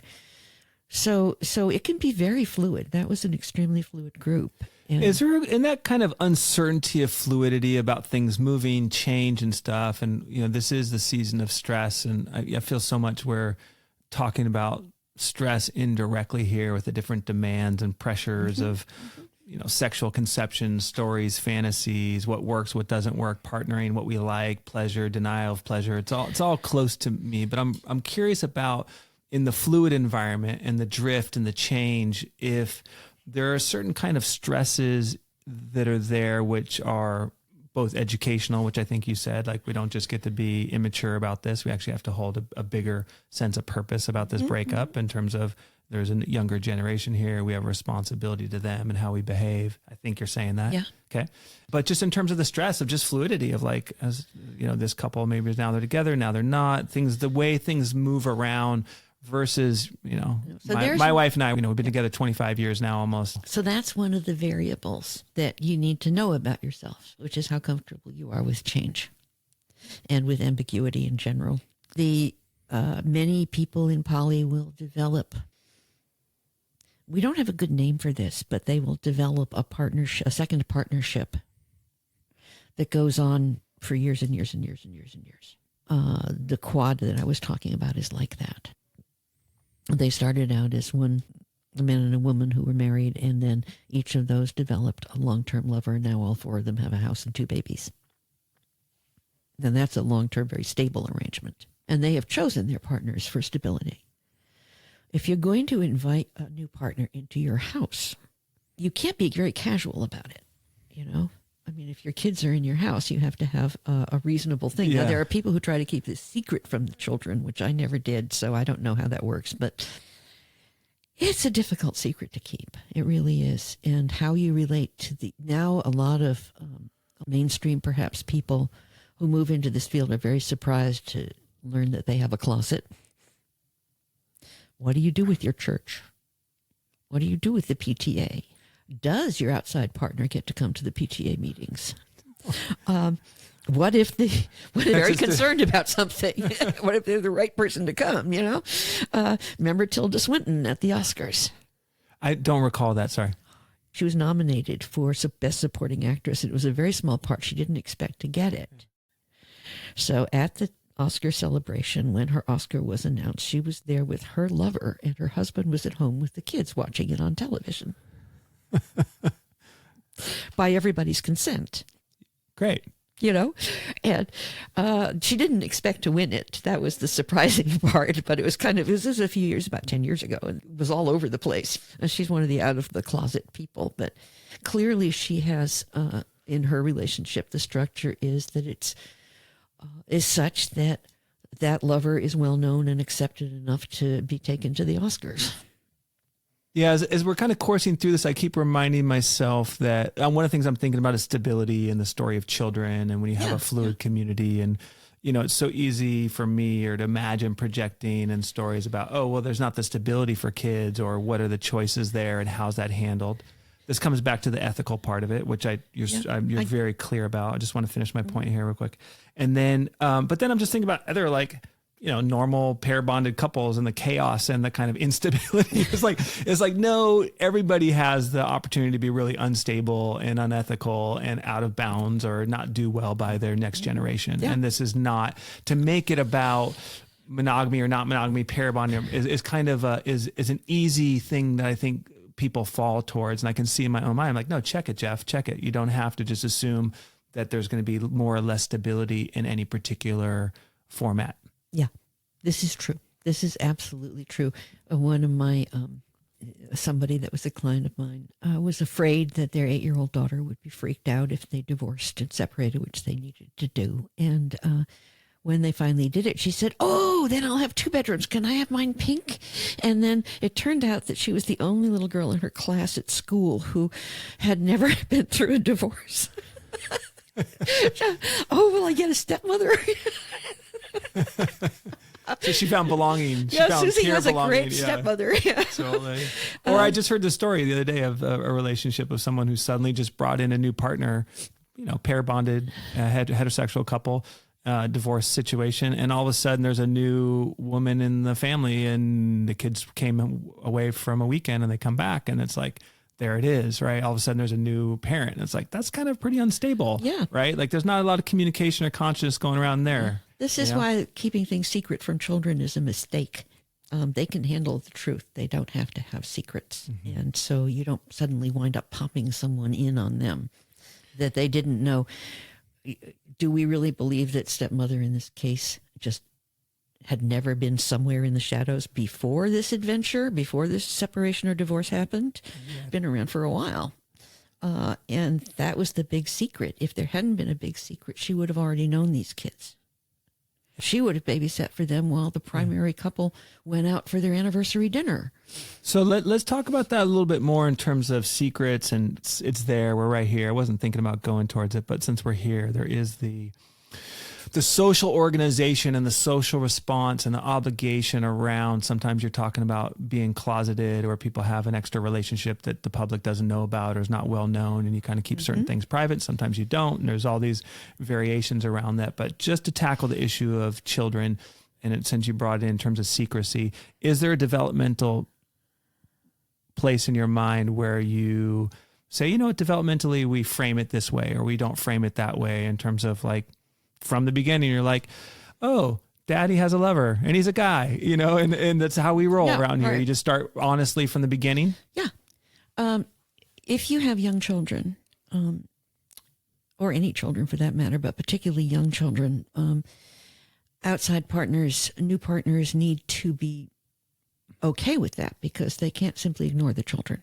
They're going to have to develop their friendships with the children, their connections with the children. And, you know, if you don't respect everybody in the household, then you can't be a member of the household. And so if there are children around, it's kind of a requirement. I mean, I have been poly since with a young child, so I know this. What'll happen with the very young children is they can't figure out why this new person who came, a new person is an interesting new adult, right? Oh, look at that. We got a new one.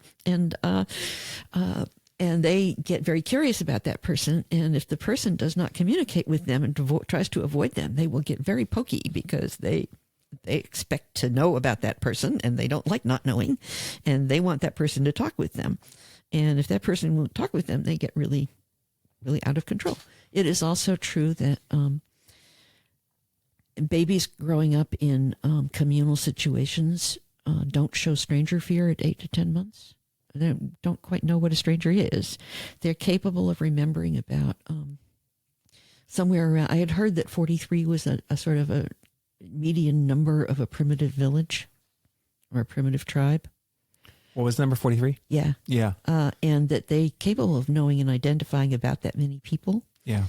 They are kind of like, even extremely young kids, even babies, are kind of like puppies. You go to somebody's house, they have a new puppy, you play with the puppy, right? You come back 6 months later and the puppy seems to recognize you. Funny about that. Mm-hmm. Well, they do. And the babies are like that too. They really recognize people very, very strongly. And from a very young age, they're capable of managing quite a large number of people. Mm-hmm. Children were not raised by couples. Village, society. right? Village, right? Yeah, farms were a lot of work. Mom and dad were able-bodied people who were out there working. They were raised by the surviving elders or older siblings. And older siblings and whoever was around who could. I think that's still true that most of child rearing today happens by older siblings, particularly older sisters. In larger families. Mm-hmm. You know, when we have our one or two kids, that doesn't quite work out like that. Right. But there is a sense, adults are a resource to children. And if the adults in the community are all willing to be a resource for the children will figure out right away who will throw a ball for them endlessly and whatever, just like a dog. They will figure it out. Dogs and children have a lot in common. But it's not an abnormal way. It seems normal to them. And I think that in some ways they are better equipped to deal with a more mobile society. I think the research around is basically, as long as, you probably know this being a therapist too, as long as there is stability and a stress buffering and a primary one or two parents who are there full on, kids are pretty resilient and they have some positive childhood experiences. Even if those parents change. Yeah. As long as they have stable people. Now, I ask people who grew up to tell me that their parents were, for instance, alcoholic. Mm-hmm. And I asked them how old they were when they figured out that something was wrong and that it had to do with the alcohol. Mm-hmm. Universally, they say it's somewhere around 12 to 13. So that meant they spent their whole childhoods wondering what made mommy or daddy or both of them different and not knowing what it was that was affecting how they felt and how they acted. That's dreadful. I mean, that's really scary. Yeah, it's a long time. A whole development of a kid in a family like that. And so there's those kinds of things that are real. If you have a larger spread of adults, the kids have more resources. That's true. And one poorly resourced person doesn't have such a huge effect because the kids have alternatives. Yeah, the distortion, right? They have other people they can relate to who don't get drunk every night. Yes. I mean, how many people have had aunts or uncles or grandparents or somebody else help buffer that when somebody else couldn't? Sure. Right. Yeah, no, I get that. I really do get that. I think I want to come towards a close. And I want to come towards a question that's showing up for me now. And I think it ties into the issue of stress. Mm-hmm. As you know, I think I'm really keen on matters of stress and how stress works for us in our lives and how we can work for it, how we can work with it. And one of the things that's really clear to me about stress is we can get into threat psychology, right? We get a certain psychology that's there, we behave in very defensive, protective manners of, us versus them thinking, or outsiders, or unsafe situations, or harm, or violence, or danger, real danger, or not. We bring a threat situation when we don't need it, right? We're afraid of things and we bring fear into a bunch of territory. We don't need it. And on the other side is a psychology of opportunity where we can see possibility in life and we can move forward and we can embrace things, find adversity to be useful, meet up to the task, those kind of things, right? So in the world of relationships and in the world of adventures of, let's say, alternative, I don't even know what the right word is. You probably have a better language for it, but non-traditional images of relationship, sexual and partnership and lovers and all that we've been talking about.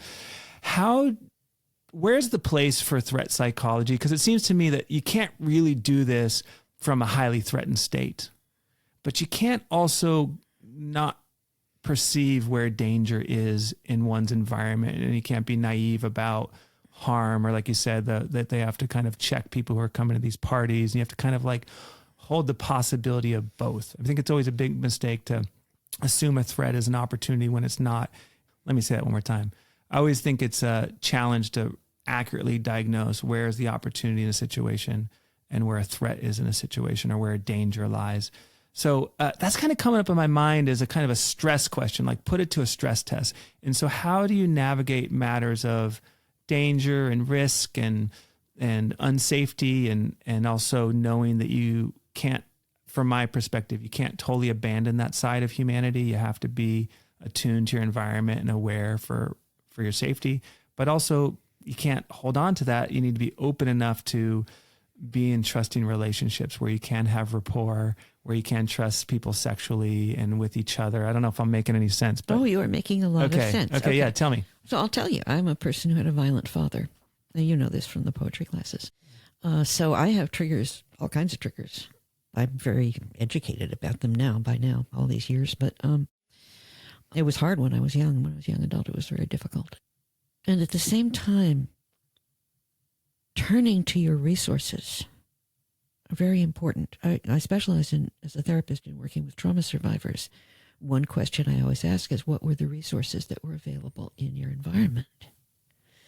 Who was there that was alternative to the terrible stuff you're telling me that was going on? And so we look at that too, to find that there were places, and sometimes there was, a teacher, a minister, a scout leader, who knows? There were other adults who told them this. They become very precious. Sometimes a grandmother would say, I don't like the way your father is treating you. Somebody has just told me it's not okay. Remember that children, if you limit their environment to two adults, everything that those adults do is what the kids think is normal. For better and worse. Yeah. For better or for worse. Yeah, they think that's normal. If you nurture an extended family, we're so mobile with the job thing I spoke about earlier, right? That we don't form the kind of extended family contacts that we used to when we used to live always in the same little town that we were born in, or within 50 miles of it or something. So to make an extended family is part of what is important about polyamory and a polyamorous lifestyle. Yeah, no, it makes sense from that angle, how pleasure can help be part of the recovery process of building continuity and community and connectedness. And the kids get extra resources. One of the things we found about kids in polyamorous communities is that I remember one 13-year-old boy who showed up on my doorstep.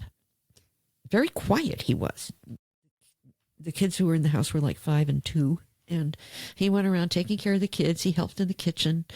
He was there for about 3 days. I called his mother. I said, he's here. He's safe. It's okay. I don't know what he wants yet.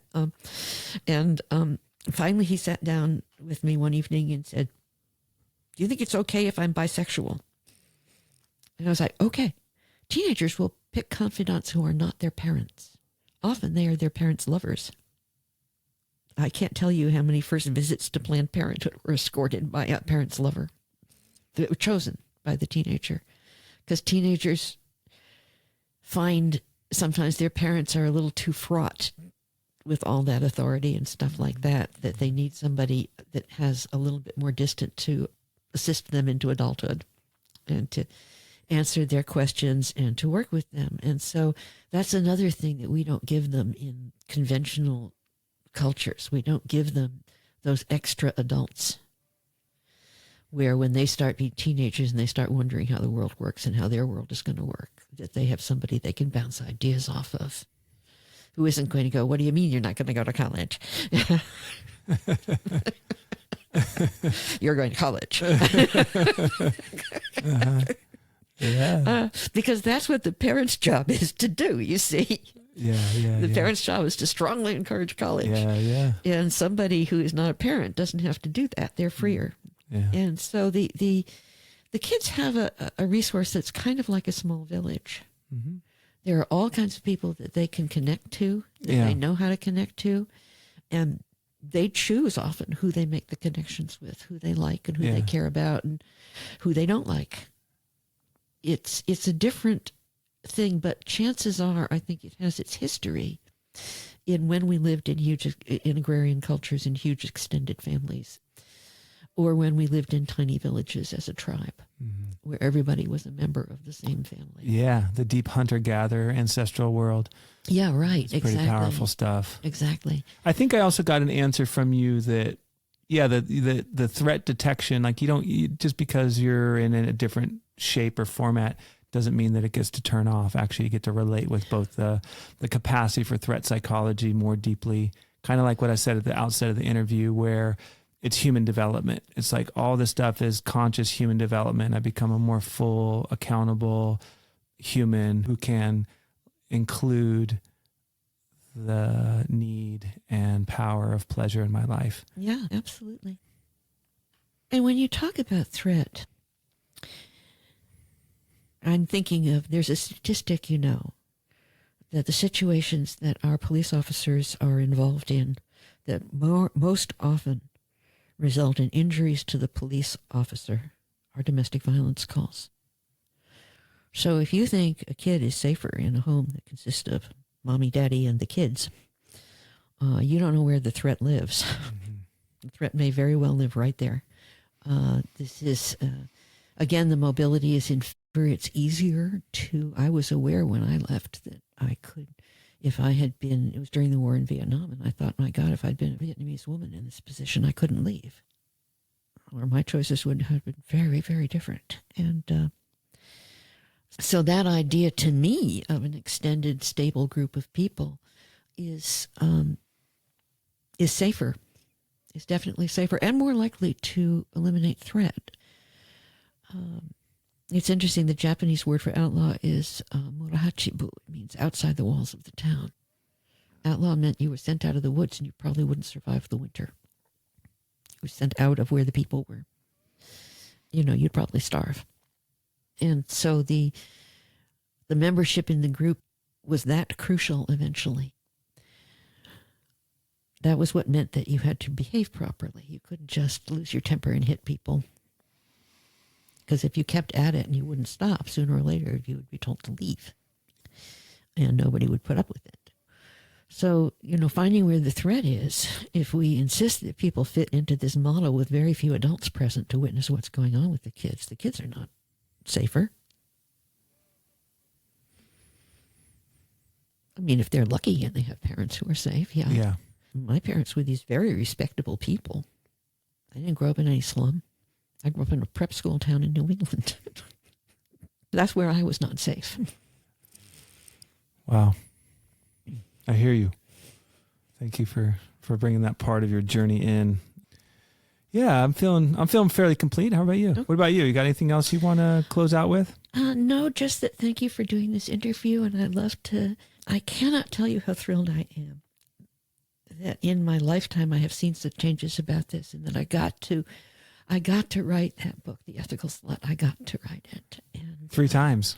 Yeah, 3 times, 3 editions, because people are curious and they're interested in hearing about this, and there's a larger and larger. We sell more copies of that book every year. That's very unusual in book sales. That's amazing.